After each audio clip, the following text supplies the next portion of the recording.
All right, let's take a look here. What we got going today?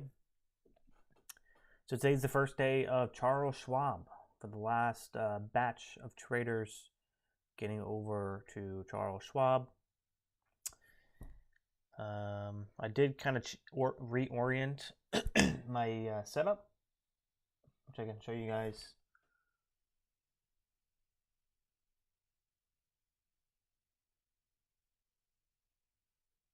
Oh man, so you were fighting to get in the new Schwab account. But in the end, got everything good? Nice, nice, nice. Yeah, so I did change my, or reorient kind of my depth of market. So I kind of minimize. So I'm going to use this. Here is the level 2. I can still use it as the level 2.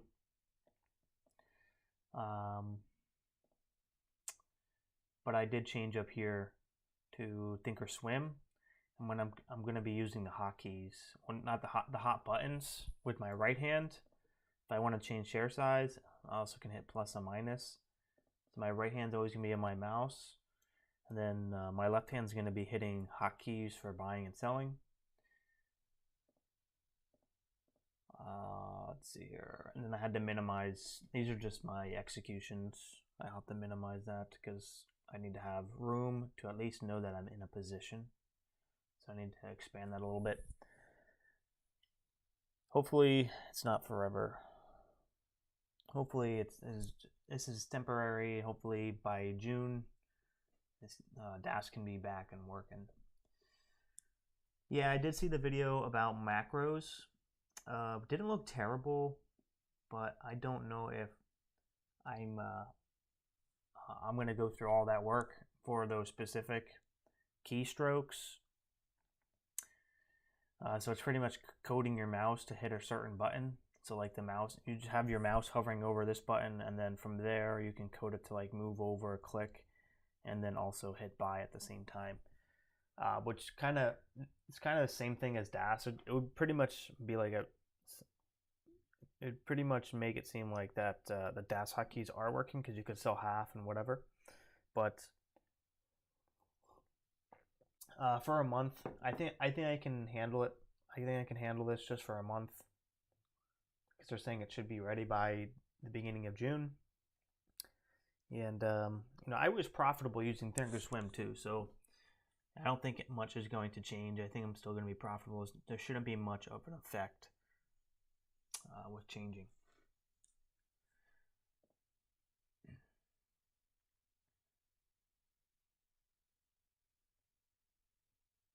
Let me go back here to... Okay, so what do we have here in the scans?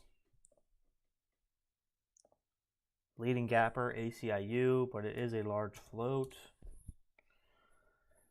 Consolidating tight over, under a VWAP.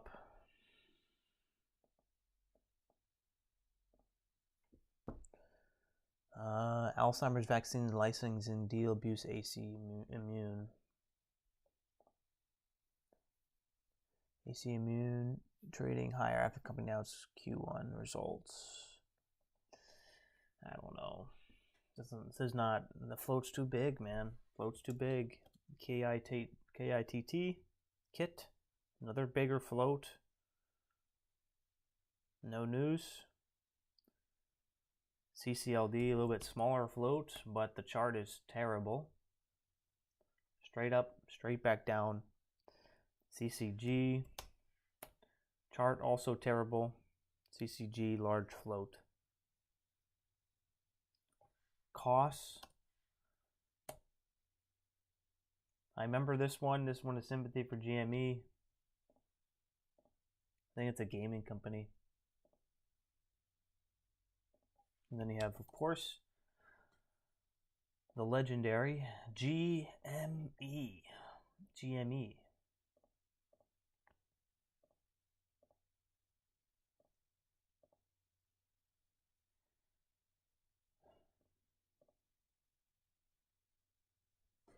Oh no, I might have to trade GME.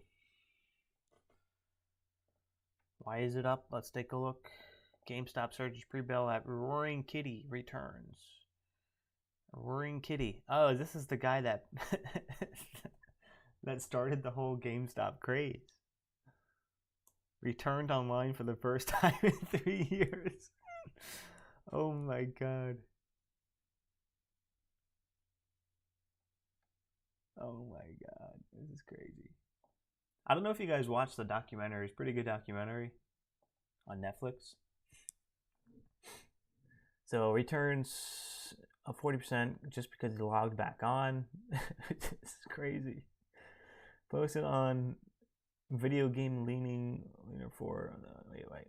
Posted on Monday a sketch of a video gamer leaning forward on their chair. A popular meme used to indicate that things are getting serious. Okay, I did see that meme. So I was wondering what that meant. Yeah, I was wondering what that meant. But now I understand. So it looks like that meme kind of is supposed to mean that Roaring Kitty is getting serious. Let's see here.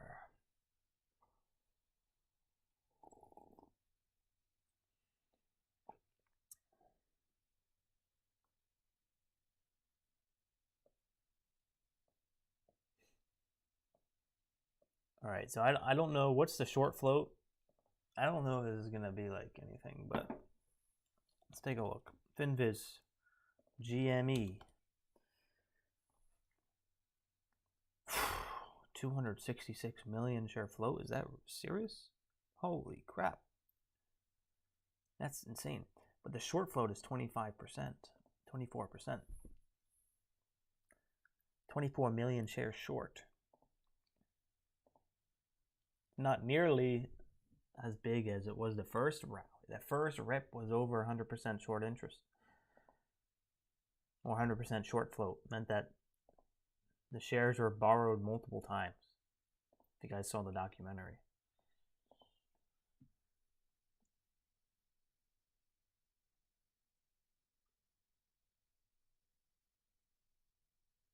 Yeah, what are we looking at the open?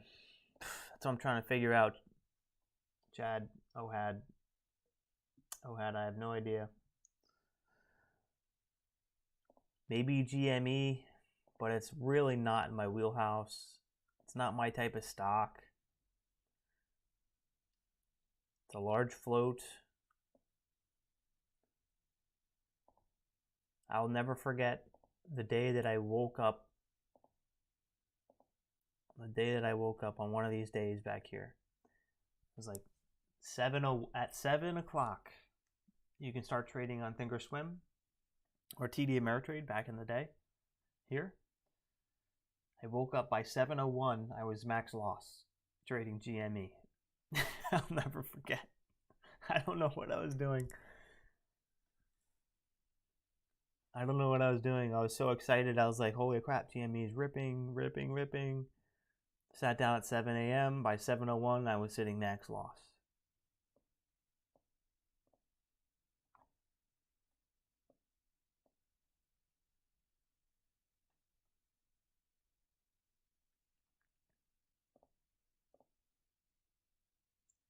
What is my max loss? Well, crap, man. Max loss right now, the market's been crap. I haven't been able to really pull like super big numbers this month yet. So I'd say temporarily my max loss is like $250, to be honest with you. I really don't want to lose more than 250 because my green days have not been that big.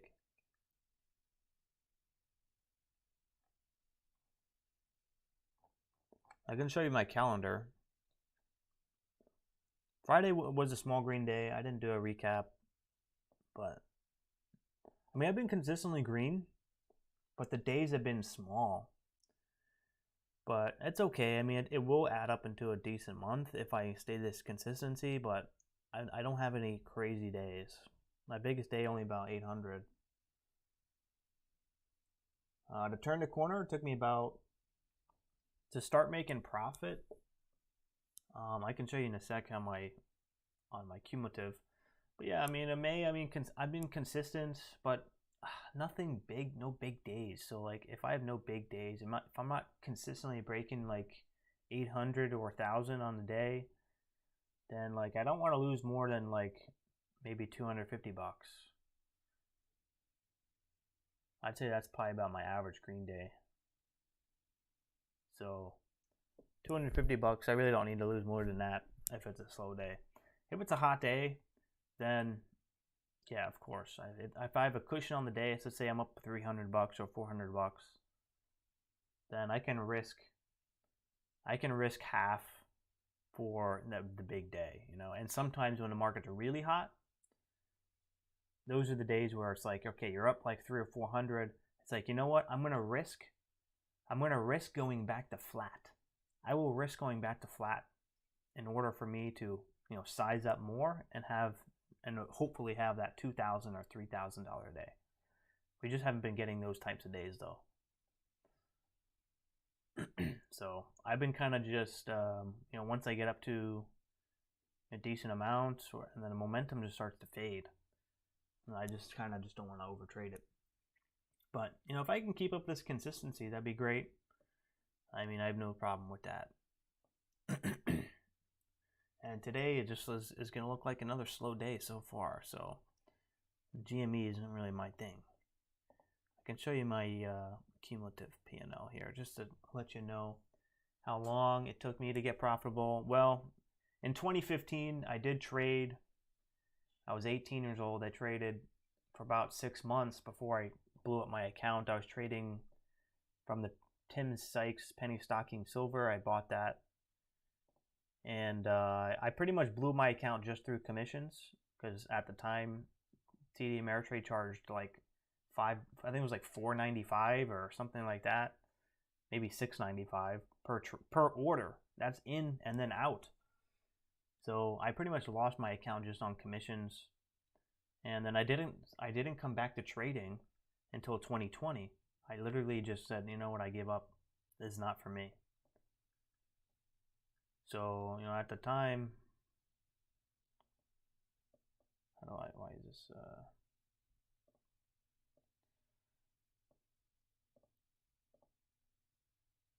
Jesus.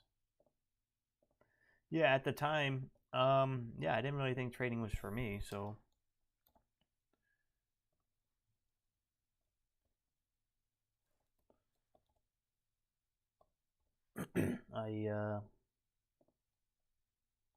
I didn't come back until 5 years later. 5 years later. So I can still count that as 6 months. So prior to 2020, I had 6 months of experience.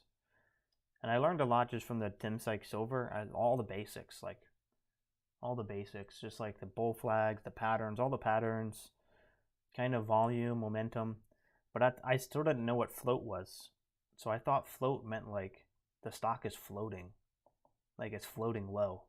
That's what I thought what low float was for the longest time. At least throughout 2015, I thought low float meant like, oh, it's floating low on the chart. That's seriously what I thought it was. I could you not. And I was like typing in chat rooms. I was typing in chat rooms. I'm like, guys, it's floating. It's low float. It's floating low, guys.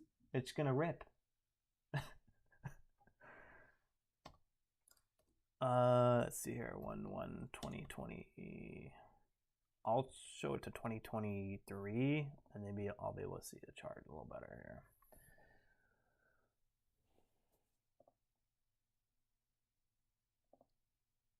All right, and then back in 2020, I was practicing.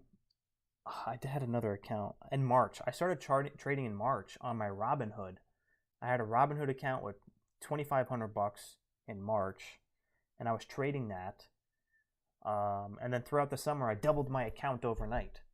And then the next day, I gave back everything I made and more, and then eventually blew up my account, bag holding some crappy penny stock that went to pretty much zero.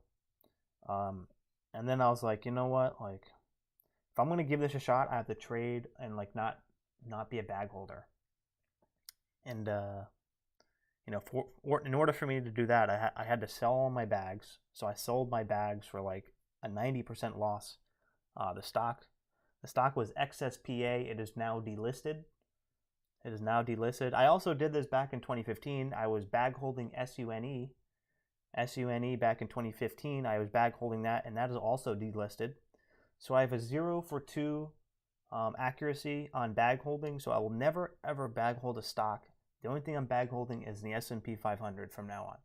So I will never pick a stock ever again, because apparently I am just completely trash. I am the most unlucky person with bag holding, that every single stock that I pick goes to 0.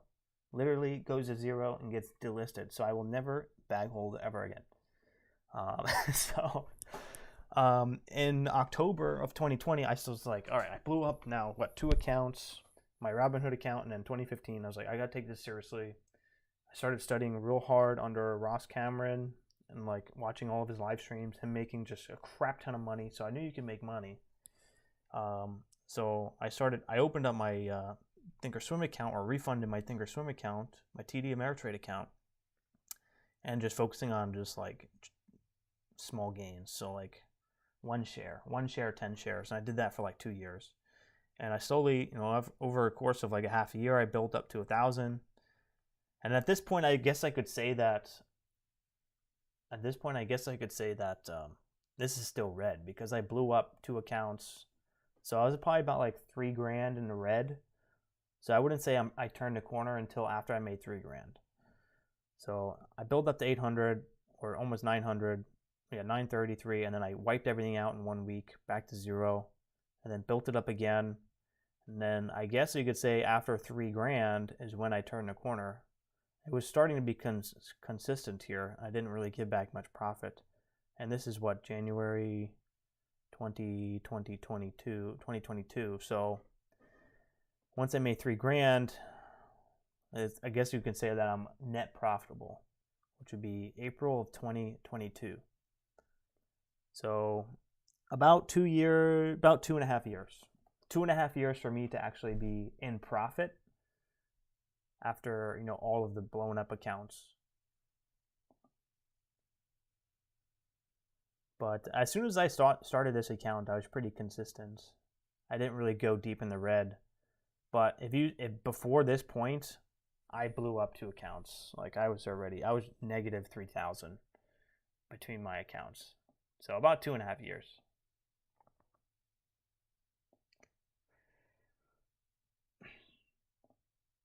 So I think the best thing, the one thing that I would change, it would really change my career trajectory, was just bag holding those freaking stocks, man. Like I gotta learn, like in the early career, like I wanted to bag hold. Like it was just like, I couldn't keep my emotions away. Like I was like, this stock has to go up. And I would just hold it. And it would ruin my learning curve. It would ruin my learning, because I'd have all this money tied up in that stock and I wouldn't be able to trade. I wouldn't be able to practice. I wouldn't even be able to take small size, because my entire account was in this bag holding a stock because I couldn't take the loss. And so it would hold me back. So that's why eventually in October, I was like, you know what? I got to stop bag holding. And I sold that stock, XSPA, which was all my money tied up in that stock, because I just didn't want to take the loss. And I was like, man, how am I going to learn how to trade if all my money is in that bag holding that stock? And I literally would wake up. I would wake up every day and I would lose money. Before I even placed a trade, before I even looked at the market, I woke up at 7 a.m. and that stock, that bag holding stock, I would lose money every single day. I would just wake up. I was in the StockTwits app. Like everyone in that StockTwits app, we're just like, all we do is wake up and we suffer every single day because we lose money. We wake up and we lose money and we suffer every single day. It was actually quite funny. Now I think about it. There's actually a lot of camaraderie in losing money, which is quite strange. But yeah, when everyone is losing money, it's quite the community. But yeah, every single day I'd wake up and lose money for a good 6 months, and yeah, it sucked. I lived in hell for like 6 months because I could not take a loss. So every single day I just watched my money evaporate. And honestly, it was actually very painful. Very painful. But I guess it was for the good, because maybe I'm now stronger. Because I can go through a 6-month period of losing money every single day. It was actually very painful. Every day I was just suffering. All right, so what do we have? NVAX, maybe. Let's see what that's doing.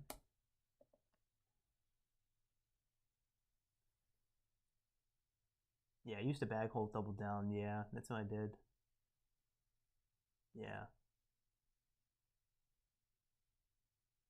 Yeah, my risk management style, yeah, it definitely it was created from just me never ever wanting to bag hold ever again. Like literally, if anything's in the red, like I'm just forget about it, cut it. If I'm not immediately in the green, if I'm not making money, like I don't even want to hold it for a second longer. Bag holding, like once, well, you can kind of tell too. Like once the trade goes in the red, it's like your mind's either going to make the decision where okay, you're going to cut it or you're going to give it time. Whenever my mind says, all right, I'm going to give it time, I don't trust it. I just cut it immediately. Because that mindset of like, oh, just giving it a little bit more time, before you know it, you're going to be holding it for 30 minutes, for an hour, for a day, for 2 days, for a month, for a year. And then it just goes lower and lower and lower. So I've been down that path so many times that like I just don't even need to go down it again. Literally the only thing I'm bag holding is the S&P 500, and I will not sell it until I retire. But let's see here. What's your favorite setup? I can go through these in the recap. How fast do I have? Just having me pre-market facts. Yeah. Yeah, we got about 3 minutes to the open. I'll go through these questions in the recap. If there is a recap at this point, man, there's nothing moving. So there might not even be a recap if I'm not even trading. But yeah, hope you guys leave that thumbs up button here for me on the way out. Subscribe if you're new. Love to have part of the community.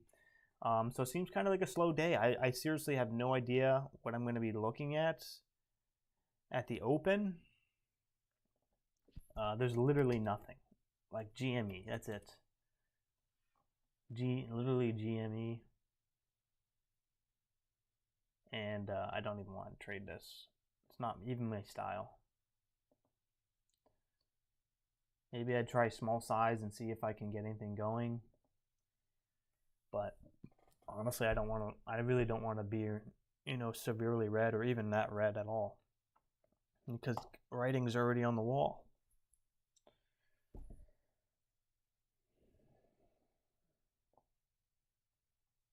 Man.